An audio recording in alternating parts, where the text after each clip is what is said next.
Friends, मैं Anoop sir, मेरे class में आपका बहुत बहुत स्वागत है बच्चों लोग। तो आज आप इस वीडियो में देखिएगा कि नॉट फॉर प्रॉफिट ऑर्गेनाइजेशन क्या होता है और इसका क्या एग्जाम्पल है। तो देखिए बच्चों लोग, सबसे पहले आप अगर मेरे चैनल को अभी तक सब्सक्राइब नहीं किए हैं तो जल्द से जल्द सब्सक्राइब कर लें, क्योंकि मेरे चैनल पे एग्जाम तक आप लोग को एक से एक वीडियो देखने को मिल सकते हैं, जो कि आप लोग के लिए बहुत ही हेल्पफुल होने वाला है। तो चलिए शुरू करते हैं आज का ये वीडियो। तो देखिए, जैसे हम लोग नाम से ही लगता है, गैर लाभकारी संगठन, मतलब ऐसा संगठन जिसका उद्देश्य लाभ कमाना नहीं हो। ऐसा संगठन जिसका उद्देश्य लाभ कमाना नहीं हो, उसका उद्देश्य क्या होगा बच्चों लोग? अपने सदस्य या समाज का कोई निश्चित सेवा देना। ठीक है, अपने समाज को और सदस्य को निश्चित सेवा देने के लिए जिस संगठन की स्थापना की जाती, बनाया जाता है, उसको क्या बोलते हैं? गैर लाभकारी संगठन। इसका एग्जाम्पल क्या होता है बच्चों लोग? क्लब, हॉस्पिटल, लाइब्रेरी, विद्यालय हो गया, स्कूल हो गया, कॉलेज हो गया, ऑल रिलीजियस जैसे मंदिर मस्जिद जितना है सब कुछ इसी के अंदर आ गया। जितना हम लोग का साहित्यिक हो गया, सांस्कृतिक समितियां, ये सब क्या है बच्चों लोग? एग्जाम्पल है हम लोग का गैर लाभकारी संगठन का। अब इस वीडियो में थोड़ा सा हम लोग आगे बढ़ेंगे और देखेंगे कि हम लोग का गैर लाभकारी संगठन मतलब नॉट फॉर प्रॉफिट ऑर्गेनाइजेशन में कौन कौन सा अकाउंट बनाया जाता है। ठीक है, आप लोग वीडियो में बने रहिएगा, इसके बाद तुरंत बताने जा रहे हैं। इसमें हम लोग का क्या क्या बनाया जाता है। तो देखिए, सबसे पहले हम लोग को फाइनेंशियल स्टेटमेंट, जिसको बोलते हैं हिंदी में वित्तीय विवरण, इसमें 3 प्रकार का एनपीओ में बनाया जाता है। नॉन प्रॉफिट ऑर्गेनाइजेशन में 3 प्रकार का हम लोग का अकाउंटिंग ट्रीटमेंट बनाया जाता है। एक रिसिप्ट एंड पेमेंट अकाउंट। तो देखिए बच्चों, रिसिप्ट एंड पेमेंट अकाउंट क्या है? एक तरह से समझिए कैश बुक है। इसमें जितना कैश पेमेंट हो, जितना कैश रिसिप्ट हो, दोनों लिखा जाता है। इसका एक सबसे बड़ा जानते हैं बच्चों लोग खासियत क्या है रिसिप्ट एंड पेमेंट अकाउंट में? जो ईयर चल रहा है उसका भी लिखा जाता है, प्रीवियस ईयर का भी लिखा जाता है, आगामी वर्ष मतलब आने वाला वर्ष का भी इसमें सब कैश पेमेंट और कैश रिसिप्ट लिखा जाता है। ठीक है, लेकिन इनकम एंड एक्सपेंडिचर अकाउंट में हम लोग all revenue expenses of current year, जितना हम लोग का बिजनेस से रिलेटेड, सॉरी बिजनेस तो होता नहीं है, जितना रिवेन्यू एक्सपेंसेस होता है किस और एनपीओ का, करंट ईयर का लेकिन लिखा जाता है। सिर्फ किसका लिखा जाता है? करंट ईयर का। All revenue income of the current year, जितना हम लोग का रिवेन्यू इनकम होता है उस संस्था का, उसको लेकिन करंट ईयर का, सीवाई मतलब करंट ईयर, सिर्फ जो करंट चालू वर्ष जो चल रहा है, जो वर्तमान वर्ष चल रहा है, उसी का सिर्फ लिखा जाता है, बाकी का नहीं। इससे हम लोग को कैश का पता चलता है, कैश बैलेंस का पता चलता है। इससे हम लोग का सरप्लस या डिफिसिट का पता चलता है। और बैलेंस शीट तो आप लोग जानते ही हैं, एसेट्स और लायबिलिटीज का हम लोग का इसमें पता चलता है। तो मतलब बोलने का मतलब है मेरा क्या, कि नॉन प्रॉफिट ऑर्गेनाइजेशन में हम लोग का 3 प्रकार का बनाया जाता है। कैश के लिए रिसिप्ट एंड पेमेंट अकाउंट, ठीक है, एक्सपेंसेस और इनकम के लिए इनकम एंड एक्सपेंडिचर अकाउंट, और एसेट्स और लायबिलिटीज के लिए हम लोग क्या बनाते हैं बच्चों लोग? Balance sheet. तो चलिए अब हम लोग समझते हैं क्या कि रिसिप्ट एंड पेमेंट अकाउंट क्या होता है। ठीक है, इसका पूरा थ्योरी हम लोग अच्छे से समझते हैं। अब देखिए बच्चों लोग, रिसिप्ट एंड पेमेंट अकाउंट क्या होता है समझिए। रिसिप्ट एंड पेमेंट अकाउंट एक प्रकार का कैश बुक है। क्या होता है? एक प्रकार का कैश बुक है। लेकिन अंतर इसमें क्या है? इसमें हम लोग ये एनपीओ के द्वारा बनाया जाता है। ठीक है, इसलिए उसको क्या बोला जाता है? Receipt and payment account. क्या बोलता है कि रिसिप्ट एंड पेमेंट अकाउंट एक प्रकार का नगद तथा बैंक के लेन देन का सारांश है, मतलब समरी है कि वर्ष भर में एक एनपीओ में कितना कैश ट्रांजैक्शन हुआ, कितना बैंकिंग ट्रांजैक्शन हुआ, इसकी जानकारी हम लोग को किससे प्राप्त होती है? रिसिप्ट एंड पेमेंट अकाउंट से। सेकंड टॉपिक जो कि हमेशा ऑब्जेक्टिव में पूछता है बच्चों लोग, कि एक प्रकार ये receipt and payment account real account होता है। याद रखिएगा, रिसिप्ट एंड पेमेंट अकाउंट क्या होता है बच्चों लोग? रियल अकाउंट होता है। और ये भी ऑब्जेक्टिव हमेशा पूछा जाता है कि जो receipt and payment account cash basis पर तैयार किया जाता है। किस पे तैयार किया जाता है? कैश बेसिस पर। और इसमें कैपिटल नेचर का, कैपिटल नेचर मतलब फिक्स एसेट्स, लायबिलिटीज से रिलेटेड, रिवेन्यू मतलब जो हम लोग का डेली मतलब हमेशा होने वाला है, एक्सपेंसेस या इनकम हो, दोनों तरह का एक्सपेंसेस को इसमें क्या किया जाता है? एक्सपेंसेस और इनकम मतलब कैश रिसिप्ड और कैश पेमेंट दोनों को शामिल किया जाता है। ठीक है, अब हम लोग पढ़ते हैं कि रिसिप्ट एंड पेमेंट अकाउंट किस प्रकार हम लोग बनाते हैं और इसमें क्या क्या लिखते हैं। तो वीडियो में बने रहिएगा, वीडियो थोड़ा लंबा होगा, क्योंकि जब पूरा आप लोग एक वीडियो में अगर पूरा जो भी हम पढ़ा रहे हैं अगर पूरा एक वीडियो में आप लोग को चाहिए तो वीडियो तो थोड़ा लंबा होगा ही। तो चलिए बच्चों लोग, आप लोग वीडियो में बने रहिएगा, और थोड़ा सा वीडियो अच्छा लगेगा तो आप उसको शेयर कीजिएगा, लाइक कीजिएगा और सब्सक्राइब भी कीजिएगा चैनल को। तो चलिए अब आगे मिलते हैं, रिसिप्ट एंड पेमेंट अकाउंट किस प्रकार बनाते हैं। देखिए बच्चों लोग, रिसिप्ट एंड पेमेंट अकाउंट हम लोग किस प्रकार बनाते हैं, तो सबसे पहले आप लोग फॉर्मेट को समझिए। ठीक है, सबसे पहले आप लोग किसको समझिए, फॉर्मेट। इधर रिसिप्ट होगा, इधर अमाउंट, इधर पेमेंट, उधर अमाउंट। ठीक है, इतना दूर डेबिट, उतना दूर क्या होता है, क्रेडिट। जितना तरह का कैश आएगा सब इधर, और जितना तरह का कैश जाएगा, जितना तरह का कैश पेमेंट होगा सब इधर लिखाएगा बच्चों लोग। अब समझिए, सबसे फर्स्ट स्टेप हम लोग का जो पहले से कैश बैलेंस रहेगा ना, उसको यहाँ पर लिख देना है, to balance BD. To balance BD, cash और बैंक जो भी बैलेंस रहेगा यहाँ पर लिख देना है। अगर बैंक ओवरड्राफ्ट पहले से बैलेंस रहेगा तो बीडी इधर लिखना है। उसके बाद देखिए, यहाँ हम दो भाग में इसको बांट दिए, एक रिवेन्यू और एक क्या लिखें, कैपिटल। रिवेन्यू मतलब जो हमेशा होते रहता है, प्रत्येक वर्ष होते रहता है, प्रत्येक हमें मतलब रेकरिंग टाइप का होता है, उसको रिवेन्यू बोला जाता है। जैसे सब्सक्रिप्शन, चंदा, इंट्रेंस फी, प्रवेश शुल्क, सेल ऑफ न्यूज़पेपर हो गया, रेंट ऑफ हॉल हो गया, लोकर रेंट हो गया, ये सब रेकरिंग नेचर का है, मतलब ये हमेशा होता है बच्चे लोग।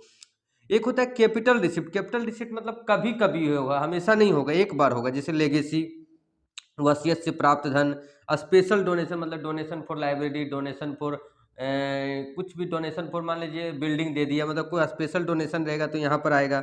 लाइफ मेंबर फी, एक ही बार कोई मेंबर बन गया पूरा संस्था का पूरा आजीवन, तो उसको life member fee. Sale of fix asset, को एसेट्स बेचे वो आएगा। Endowment fund. इसके बाद इधर आ जाइए, पेमेंट भी हम दो भाग करके लिखे, एक लिखे रिवेन्यू। रिवेन्यू मतलब जो हमेशा होता है, रेकरिंग टाइप का होता है बच्चों लोग। और एक है हम लोग का कैपिटल पेमेंट।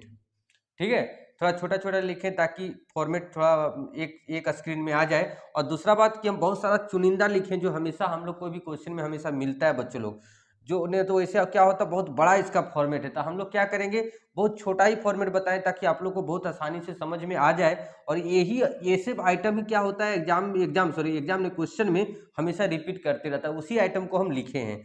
तो रिवेन्यू में जैसे सैलरी हो गया, रेंट हो गया, इंश्योरेंस हो गया, ऑडिट फी हो गया, ऑनरेरियम हो गया, अच्छा कोई काम करता है तो postage, advertisement, telephone expenses, repair, जो मतलब हमेशा होता है वो हम लोग इधर रिवेन्यू पेमेंट में लिखे हैं।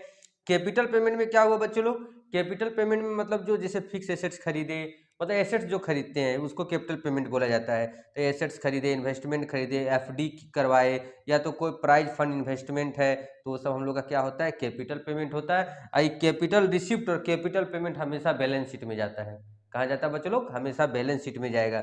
इधर जोड़ देंगे पूरा, इधर जो कम होगा ना बच्चों, इधर पूरा जोड़ने के बाद इधर जो कम होगा ना, वो हम लोग का कहलाएगा बाय बैलेंस सीडी। ठीक है, बाय बैलेंस क्या कहलाएगा, बाय बैलेंस सीडी कहलाएगा बच्चों। तो आप लोग ये समझ गए रिसिप्ट एंड पेमेंट अकाउंट।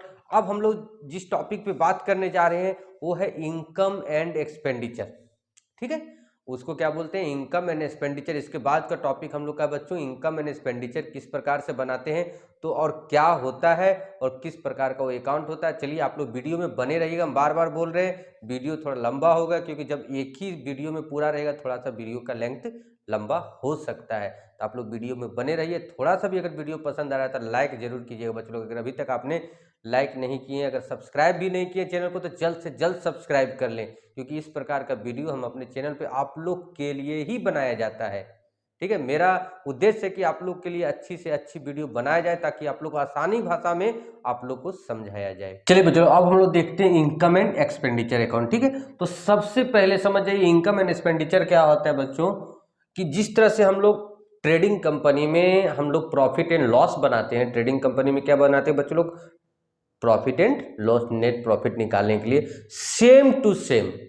ठीक है, same to same non profit organisation में इनकम एंड एक्सपेंडिचर बनाया जाता है। इसका भी rule regulation same to same वही है जिस प्रकार से हम लोग प्रॉफिट एंड लॉस अकाउंट बनाते हैं। डेबिट में ऑल एक्सपेंसेस लिखते हैं, क्रेडिट में ऑल इनकम लिखते हैं। ठीक है, सेम टू सेम वही प्रोसेस है।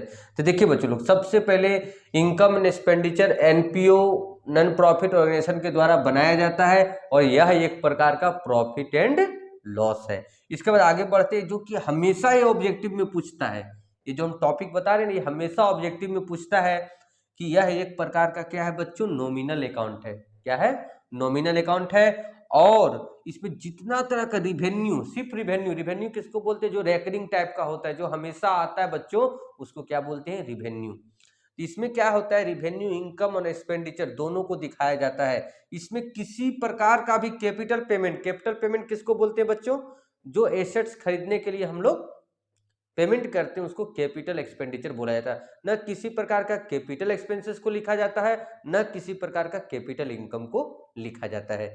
चलिए आगे बढ़ते हैं। इसमें सिर्फ करंट ईयर के एक्सपेंसेस और इनकम को दिखाया जाता है। इसमें क्या दिखाया जाता है? सिर्फ करंट ईयर, जो प्रीवियस ईयर का है या तो नेक्स्ट ईयर का है, उसको माइनस करके दिखाया जाता है। ठीक है, तो ये तो हम लोग का हो गया कि इनकम एंड एक्सपेंडिचर क्या होता है। अब आप लोग को बच्चों बताने जा रहे हैं कि इनकम एंड एक्सपेंडिचर का क्या फॉर्मेट है। बच्चों अब हम लोग इसका फॉर्मेट देखते हैं इनकम एंड एक्सपेंडिचर अकाउंट का। ठीक है, सबसे पहले ऊपर में लिखेंगे इनकम एंड एक्सपेंडिचर ऑफ, यहाँ पर कोई भी क्लब का या कोई भी एनपीओ जो भी होगा उसका नाम लिखाएगा। उसके बाद बच्चों फॉर द ईयर एंडिंग, यहाँ पर हम लोग क्या लिखेंगे? जो हम लोग का डेट रहेगा, जिस डेट में हम लोग इनकम एंड एक्सपेंडिचर अकाउंट बनाएंगे। चलिए बच्चों अब सबसे पहले इसका हम लोग फॉर्मेट पे ध्यान देते हैं। इधर एक्सपेंडिचर मतलब जितना एक्सपेंसेस करंट ईयर का रहेगा हम इधर लिखेंगे, जितना करंट ईयर का इनकम रहेगा रिवेन्यू टैब, बार बार बता रहे हैं आप लोग को क्या देखना है? रिवेन्यू टैब देखना है। तो देखिए अब एक्सपेंसेस अगर कुछ रहता है, ठीक है ध्यान से देखिए, आप लोग भी स्क्रीनशॉट ले सकते हैं इसका। अगर एक्सपेंसेस कुछ रहेगा आउटस्टैंडिंग, ये आपको फॉर्मूला याद कर लेना है कि आउटस्टैंडिंग करंट ईयर का प्लस करेंगे और प्रीवियस ईयर का क्या करेंगे? माइनस करेंगे। एडवांस को ही क्या बोला जाता है बच्चों? प्रीपेड। ठीक है, प्रीपेड रहेगा तो पिछला साल का माइनस करेंगे, करंट ईयर का क्या करेंगे?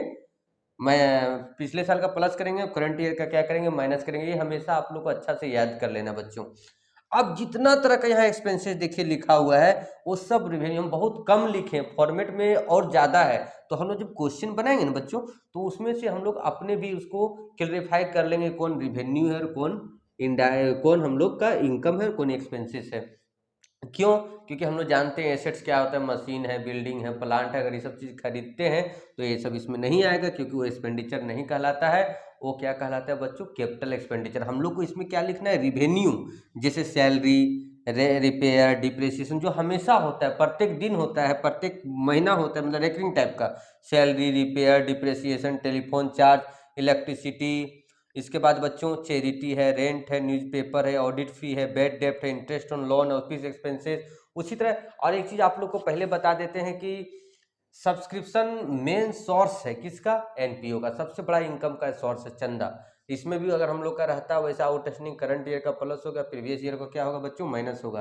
प्रीपेड भी सेम टू सेम प्रोसेस में जाएंगे हम लोग, प्रीपेड प्रीवियस ईयर का प्लस होगा और करंट ईयर का क्या होगा? माइनस होगा। इंट्रेंस फी हो गया बच्चों। अब यहाँ से लेके यहाँ तक जो भी इनकम आप लोग के सामने लिखा हुआ नजर आ रहा है वो हम लोग का रिवेन्यू इनकम है करंट ईयर का। जैसे इंट्रेंस फी हो गया, इंटरेस्ट ऑन इन्वेस्टमेंट हो गया, सेल्स ऑफ ग्रास हो गया, इंटरेस्ट ऑन सिक्योरिटी हो गया, profit on sale of asset, tuition fee हो गया, म्यूनसिपल ग्रांट हो गया। डोनेशन हम नहीं लिखे, डोनेशन भी होगा। डोनेशन कब नहीं होगा? जब स्पेशल डोनेशन रहेगा। स्पेशल डोनेशन किसको बोलते हैं बच्चों? जैसे डोनेशन फॉर बिल्डिंग लिख दिया। और सिर्फ सिंपल डोनेशन रहेगा ना, तो हमेशा आप लोग याद रखिएगा वो क्या कहलाएगा? इनकम कहलाएगा। चलिए बच्चों आगे बढ़ते हैं थोड़ा सा हम लोग। सेल्स ऑफ टिकट हो गया, मिसलिनियस रिसिप्ट हो गया। अब एक चीज़ हम लोग को ध्यान देना है कि हम लोग जब से अकाउंट हम लोग पढ़ रहे हैं तब से हम लोग बैलेंस करते हो, चाहे कोई भी लेजर बने। तो अगर हम लोग का क्रेडिट ज़्यादा रहेगा और डेबिट अगर कम रहेगा बच्चों, तो लिखाएगा सरप्लस। देखिए ध्यान से, क्या लिखाएगा? सरप्लस। और जब हम लोग का एक्सपेंडिचर ज़्यादा रहेगा और इनकम कम रहेगा, तो हम लोग को क्या लिखाएगा? डेफिसिट, मतलब कमी। अब ये हम दोनों अगर इसमें लिख दिए तो इसका मतलब ये नहीं कि दोनों एक क्वेश्चन में आएगा। एक क्वेश्चन में एक ही चीज़ आएगा, या तो सरप्लस आएगा या तो डेफिसिट आएगा। तो हमको लग रहा है कि अब आप लोग का तो बहुत अच्छा से समझ में आ गया होगा। इनकम एंड एक्सपेंडिचर आप लोग पढ़ लिए, रिसिप्ट एंड पेमेंट अकाउंट पढ़ लिए। ठीक है, इनकम एंड एक्सपेंडिचर क्या होता है पढ़े। उसके बाद आप लोग पढ़े कि रिसिप्ट एंड पेमेंट अकाउंट क्या होता है। और तब इतना बहुत सारा नॉलेज अभी आप लोग के पास आ गया। अभी अब हम लोग आगे क्या पढ़ेंगे बच्चों? कि सब्सक्रिप्शन अकाउंट को कैसे मैनेज किया जाता है, फंड बेस्ड अकाउंटिंग क्या होता है, कंज्यूमेबल स्टोर कैसे निकालते हैं, स्टोर बोली जो भी कैसे निकालते हैं। ये सब तीनों टॉपिक पर भी बहुत चर्चा करना बाकी है, तो आप लोग वीडियो में बने रहिएगा। उसके बाद फिर मिलते हैं नेक्स्ट टॉपिक पर। चलिए बच्चों अब नेक्स्ट टॉपिक के लिए तैयारी करते हैं। तो आप लोग थोड़ा सा नाश्ता पानी करना है तो थोड़ा रिफ्रेश हो लीजिए, उसके बाद फिर वीडियो को देखिएगा।